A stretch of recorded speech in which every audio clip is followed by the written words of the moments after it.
എല്ലാവർക്കും മല്ലു ഡീറ്റെയിലിന്റെ പുതിയൊരു വീഡിയോയിലേക്ക് സ്വാഗതം. ഏറ്റവും പുതിയ ന്യൂസ് അപ്ഡേറ്റ്സിനായി മറക്കാതെ ഈ ചാനൽ സബ്സ്ക്രൈബ് ചെയ്യുക. ഒരാഴ്ചയ്ക്ക് ശേഷം ഒളിവിൽ നിന്ന് പൊതുമധ്യത്തിൽ എത്തിയ നടൻ സിദ്ദിഖ് വീണ്ടും അന്വേഷണ സംഘത്തിന് മുന്നിലേക്ക്. അന്വേഷണ സംഘത്തിന്റെ നോട്ടീസിനായി കാത്തിരിക്കാതെ ചോദ്യം ചെയ്യലിന് ഹാജരാകാനാണ് നിയമോപദേശം. പരാതിക്കാരിക്ക് ഗൂഢലക്ഷ്യങ്ങൾ ഉണ്ടെന്ന് സുപ്രീം കോടതിയിൽ നടത്തിയ വാദം ശരിവെക്കുന്ന തെളിവുകൾ ശേഖരിച്ച് നൽകാനും നിർദ്ദേശമുണ്ട്. അറസ്റ്റ് രേഖപ്പെടുത്തിയാലും ജാമ്യത്തിൽ വിട്ടേക്കുന്നതിൽ സുപ്രീം കോടതി നിർദ്ദേശങ്ങൾ നൽകിയിട്ടുണ്ട്.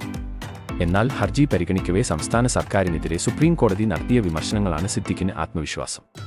പരാതിയിൽ പറയുന്ന ആരോപണങ്ങളിൽ സിദ്ദിഖിനെതിരെ കൃത്യമായ തെളിവുകൾ അന്വേഷണ സംഘത്തിന് മുന്നിലുണ്ട്. ഈ സാഹചര്യത്തിൽ പരാതിക്കാരിക്കെതിരായ തെളിവുകൾ ശേഖരിക്കുക സിദ്ദിഖിന് വെല്ലുവിളിയാകും. 2 ആഴ്ച സമയമാണ് അന്വേഷണ സംഘത്തിന്റെ മുന്നിലുള്ളത്. ഈ സമയത്തിനുള്ളിൽ ബലാത്സംഗ കേസിലെ പ്രതിയായ നടൻ സിദ്ദിഖിനെ വിശദമായി ചോദ്യം ചെയ്യേണ്ടതുണ്ട്.